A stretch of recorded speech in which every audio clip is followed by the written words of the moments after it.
হরে কৃষ্ণ। চলে আসছে জয়া একাদশী।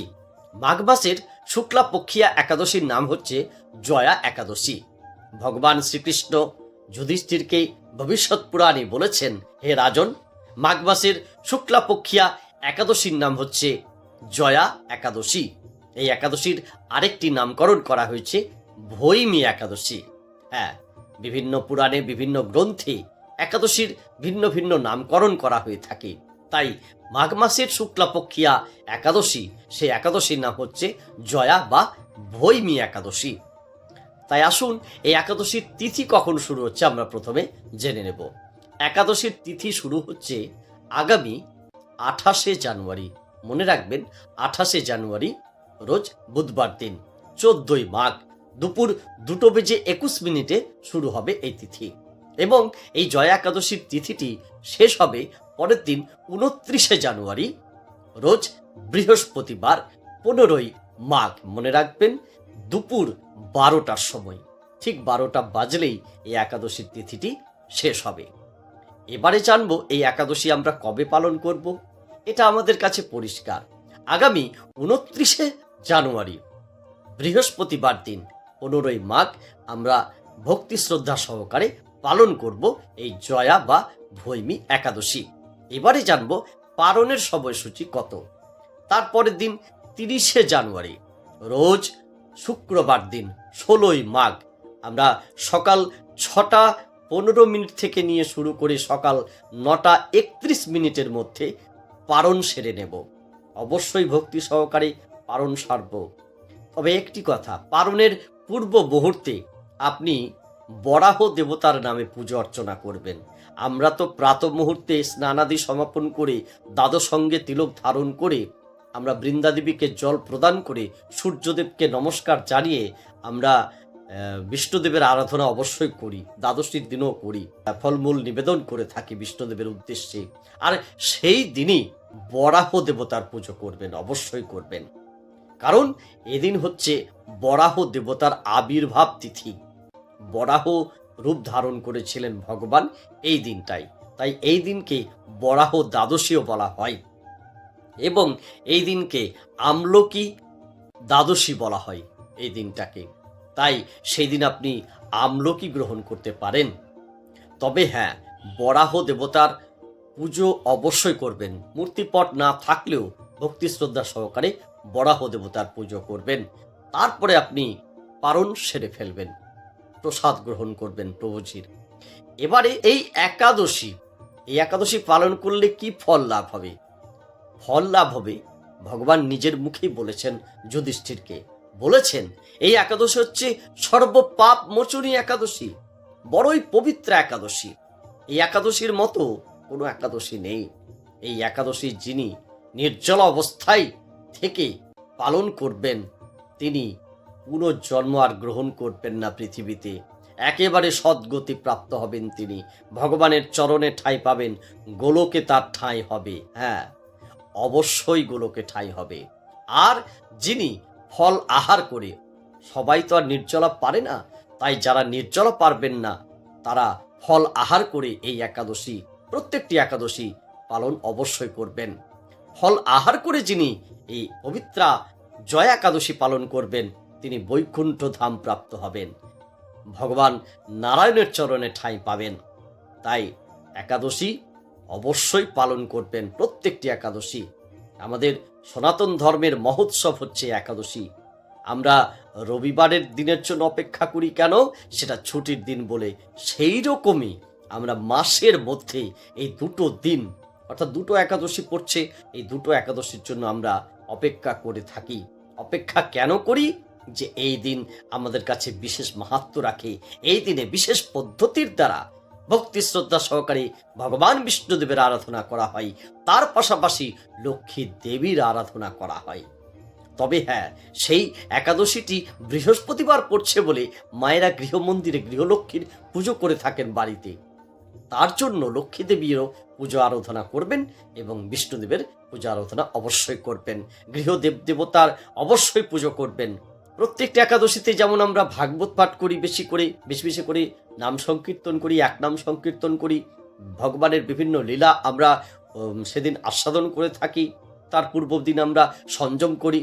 তারপরে একাদশীর দিন ব্রহ্ম মুহূর্তে স্নানাদি সমাপন করে দ্বাদশ সঙ্গে তিলক ধারণ করি, বৃন্দাদেবীকে জল প্রদান করি, সূর্যদেবকে আমরা কি করি, প্রণাম নিবেদন করে থাকি। তারপরে গৃহমন্দিরে দেবদেবতার পুজো করে থাকি এবং তার সঙ্গে সঙ্গে বিষ্ণুদেবের আরতি, পুজো আরতি করে থাকি। ত্রিসন্ধ্যা প্রাত মুহূর্তে, মধ্যাহ্ন মুহূর্তে এবং সায়ংকালে ত্রিসন্ধ্যা বিষ্ণুদেবের পুজো আরতি করে থাকি।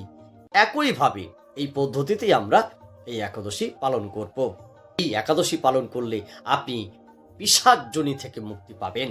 তাই আসুন এই পবিত্রা সর্বপাপ মোচনী জয়া একাদশী আমরা অবশ্যই 29শে জানুয়ারি পালন করব। এবারে চলুন আমরা মাহাত্ম্য কথায় চলে যাই। হরে কৃষ্ণ। মাঘী শুক্লাপক্ষিয়া জয়া একাদশী ব্রত মাহাত্ম্য ভবিষ্যৎ পুরাণে যুধিষ্ঠির শ্রীকৃষ্ণ সংবাদ রূপে বর্ণিত আছে। শ্রী গরুড় পুরাণে মাঘ মাসের শুক্লাপক্ষীয় একাদশী তিথিকে ভৈমী একাদশী নামে অভিহিত করা হয়েছে। কল্পান্তরে বিভিন্ন পুরাণে বিভিন্ন নাম দেখা যায়। পদ্মপুরাণ অনুসারে জ্যৈষ্ঠ মাসের শুক্লাপক্ষিয়া একাদশীর নামই পাণ্ডবা নির্জলা বা ভীমসেনী বা ভৈমী একাদশী। যুধিষ্ঠির বললেন, হে কৃষ্ণ, আপনি কৃপা করে মাঘ মাসের শুক্লপক্ষের একাদশীর সবিশেষ বর্ণনা করুন। শ্রীকৃষ্ণ বললেন, হে মহারাজ, মাঘ মাসের শুক্লপক্ষের একাদশী জয়া নামে প্রসিদ্ধ। এই তিথি সর্বপাপ বিনাশিনী, সর্বশ্রেষ্ঠা, পবিত্রা, সর্বকাম ও মুক্তিপ্রদায়িনী। এই ব্রতের ফলে মানুষ কখনো প্রেতত্ব প্রাপ্তি হয় না। এই একাদশীর নিম্নরূপ উপাখ্যান শোনা যায়। একসময় স্বর্গলোকে ইন্দ্র রাজত্ব করছিলেন। সেখানে অন্য দেবতারাও বেশ সুখেই ছিলেন। তারা পারিজাত পুষ্পশোভিত নন্দন কারণে অপ্সরাদের সাথে বিহার করতেন। একদিন 50 কোটি অপ্সরা নায়ক দেবরাজ ইন্দ্র স্বেচ্ছায় আনন্দ ভরে তাদের নৃত্য করতে বললেন। নৃত্যের সাথে গন্ধর্বগণ গান করতে লাগলেন। পুষ্পদত্ত, চিত্রসেন প্রভৃতি প্রধান প্রধান গন্ধর্বরাও সেখানে উপস্থিত ছিলেন। চিত্রসেনের পত্নীর নাম মালিনী। পুষ্পবন্তী নামে তাদের এক কন্যা ছিল। পুষ্পদত্তের পুত্রের নাম মাল্যবান। এই মাল্যবান পুষ্পবন্তীর রূপে মুগ্ধ হয়েছিল। পুষ্পবন্তী পুনঃ পুনঃ কটাক্ষ করে মাল্যবানকে বশীভূত করেছিল। ইন্দ্রের প্রীতি বিধানের জন্য তারা দুজনেই নৃত্যগীতের সেই সভায় যোগদান করেছিল।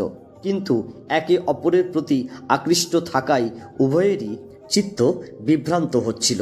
সেখানে তারা পরস্পর কেবল দৃষ্টিবদ্ধ অবস্থায় দাঁড়িয়ে থাকল। ফলে গানের ক্রম বিপর্যয় ঘটল। তাদের এই রকম তাল মান ভঙ্গ ভাব দেখে তারা যে পরস্পর কামাসক্ত হয়েছে দেবরাজ ইন্দ্র তা বুঝতে পারলেন। তখন ক্রোধবশে তিনি তাদের অভিশাপ দিলেন, রে মূঢ়, তোমরা আমার আজ্ঞা লঙ্ঘন করেছ। তোমাদের ধিক, এখনই তোমরা পিশাচযোনি লাভ করে মর্তলোকে নিজ দুষ্কর্মের ফল ভোগ করো। ইন্দ্রের অভিশাপে তারা দুজন দুঃখিত মনে হিমালয় পর্বতে বিচরণ করছিল। পিশাচত্ব প্রাপ্ত হওয়ায় তারা অত্যন্ত দুঃখ ভোগ করতে লাগল। হিমালয়ের প্রচণ্ড শীতে কাতর হয়ে নিজেদের পূর্ব পরিচয় বিস্মৃত হলো। এইভাবে অতি কষ্টে সেখানে দিন যাপন করতে লাগলো। একদিন পিশাচ নিজ পত্নী পিশাচিকে বলল, সামান্য মাত্র পাপ করিনি, অথচ নরক যন্ত্রণার মতো পিশাচত্ব প্রাপ্ত হয়েছি। অতএব এখন থেকে আর কখনো কোনো পাপকর্ম করব না। এইভাবে চিন্তা করে তারা সেই পর্বতে মৃতপ্রায় বাস করতে লাগলো। মাল্যবান ও পুষ্পবন্তীর পূর্ব কোনো পুণ্যবশত সেই সময় মাঘী শুক্লপক্ষিয়া জয়া একাদশী তিথি উপস্থিত হলো। তারা একটি অশ্বত্থ বৃক্ষতলে নিরাহারে নির্জলা অবস্থায় দিবানিশি যাপন করল। শীতের প্রকোপে অনিদ্রায় রাত্রি অতিবাহিত হলো। পরদিন সূর্যোদয়ে দ্বাদশী তিথি উপস্থিত হলো। জয়া একাদশীর দিন অনাহার রাত্রি জাগরণে তাদের ভক্তির অনুষ্ঠান পালিত হলো। এই ব্রত পালনের ফলে ভগবান বিষ্ণুর কৃপায় তাদের পিশাচত্ব দূর হলো। তারা দুজনেই তাদের পূর্বরূপ ফিরে পেল। তারপর তারা স্বর্গে ফিরে গেল। দেবরাজ তাদেরকে দেখে অত্যন্ত আশ্চর্য হলেন। তিনি জিজ্ঞাসা করলেন, কোন পুণ্যফলে তোমাদের পিশাচত্ব দূর হলো? আমার অভিশাপ থেকে কে তোমাদের মুক্ত করল? মাল্যবান বললেন, হে প্রভু, ভগবান বাসুদেবের কৃপায় জয়া একাদশী ব্রতের পুণ্য প্রভাবে আমাদের পিশাচত্ব দূর হয়েছে। তাদের কথা শুনে দেবরাজ ইন্দ্র বললেন, হে মাল্যবান, তোমরা এখন থেকে অমৃত পান করো। একাদশী ব্রতে যারা আসক্ত এবং যারা কৃষ্ণ ভক্তি পরায়ণ তারা আমাদেরও পূজ্য বলে জানবে। এই দেবলোকে তুমি পুষ্পবন্তীর সাথে সুখে বাস করো। হে মহারাজ, এই জয়া ব্রত ব্রহ্ম হত্যাজনিত পাপকেও বিনাশ করে। এই ব্রত পালনে সমস্ত প্রকার দানের ফল লাভ হয়। সকল যজ্ঞ ও তীর্থের পুণ্য ফল এই একাদশী প্রভাবে আপনা হতেই লাভ হয়। অবশেষে মহানন্দে অনন্তকাল বৈকুণ্ঠে বাস হয়। এই জয়া একাদশী ব্রত কথা পাঠ ও শ্রবণে অগ্নিষ্ঠম যজ্ঞের ফল পাওয়া যায়।